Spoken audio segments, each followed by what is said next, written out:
Preternatural channel. Preternatural channel. Preternatural channel. Preternatural channel.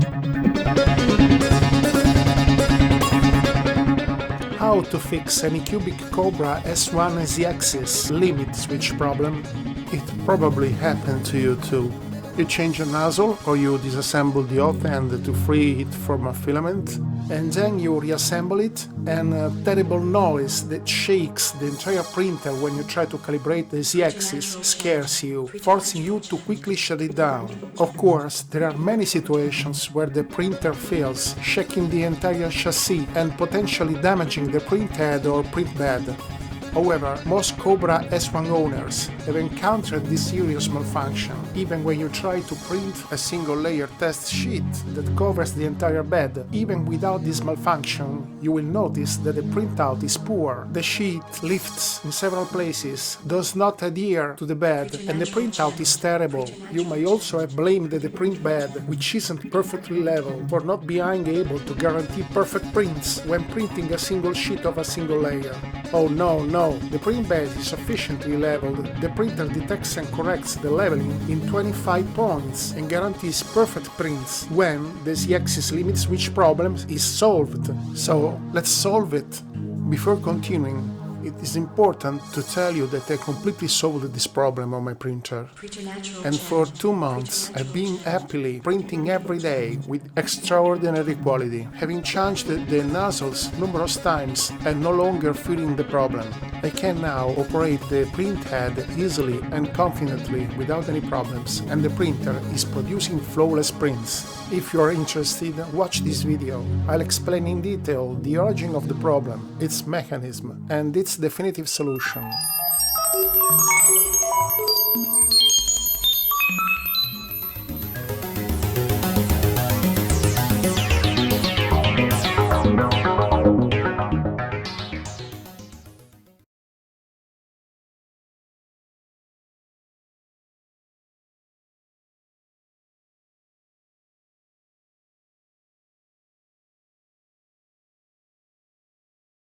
First, it is important to understand how the Kobra S1's Z-axis limit switch works. This is achieved using a strain gauge, a well-known electronic device. This is a component that detects mechanical torsion by measuring its magnitude on metal supports, and I have personally used it several times in my life as an electronic designer.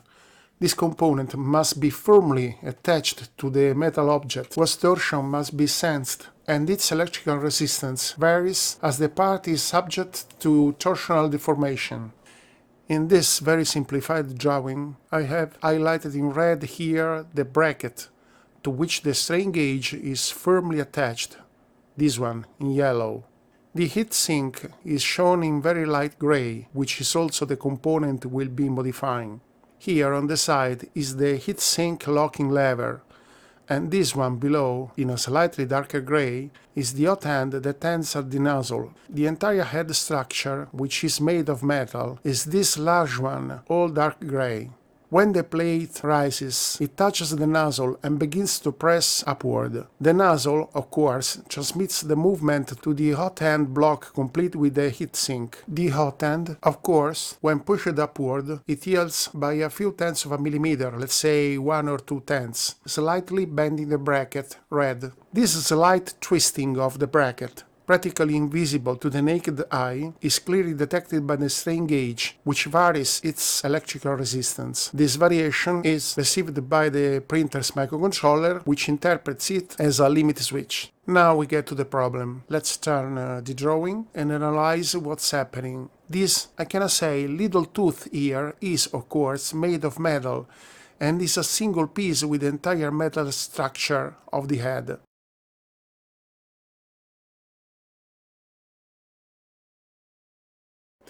It doesn't move, it acts as a travel limiter, just to say. The problem is that its tolerance with respect to this groove in the heatsink is too small. This is the clearance, but it is extraordinarily small. There is no room for play here, and the entire structure would be functional if all the production were in the field of precision mechanics.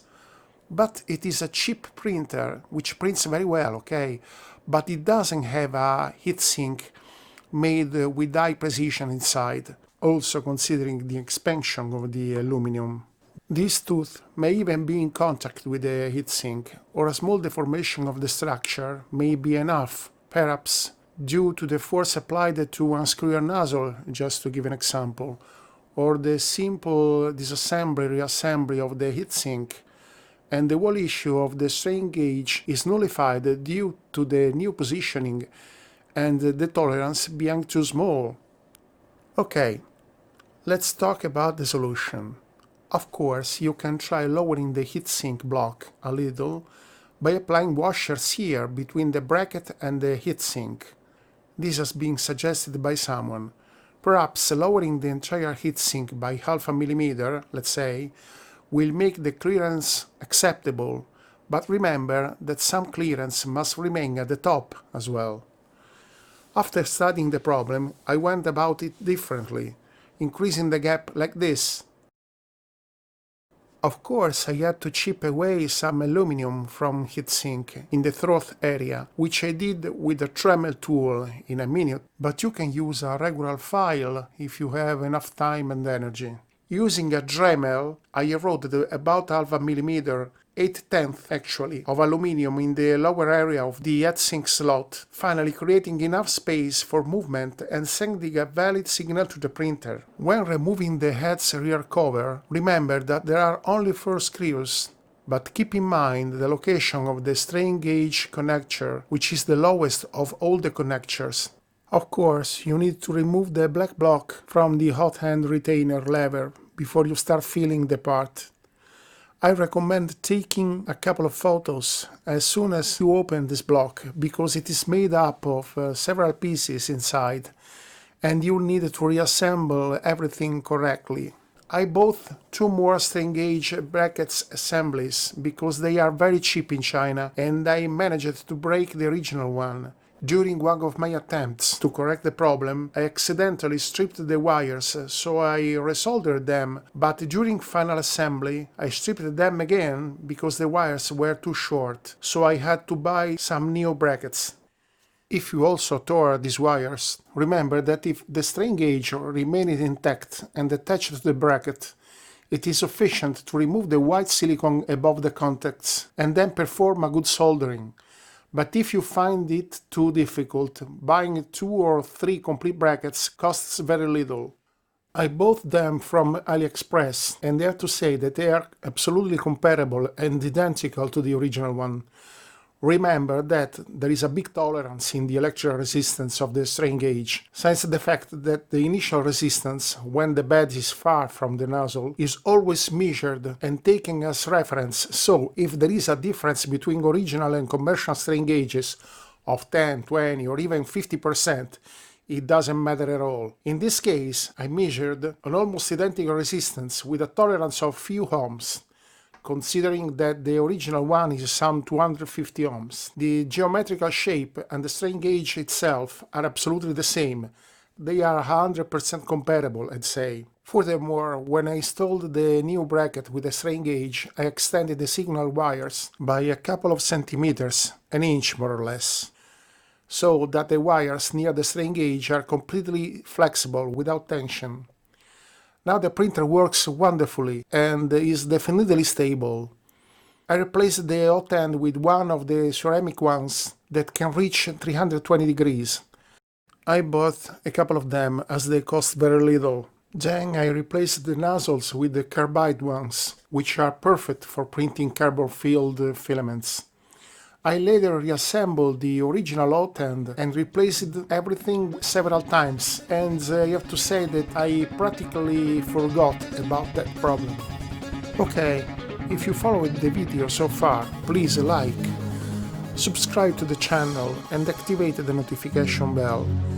We'll be producing more videos on many printers and accessories or modifications for the Kobra S1. See you next time. Natural channel. Preternatural channel. Preternatural channel. Preternatural channel.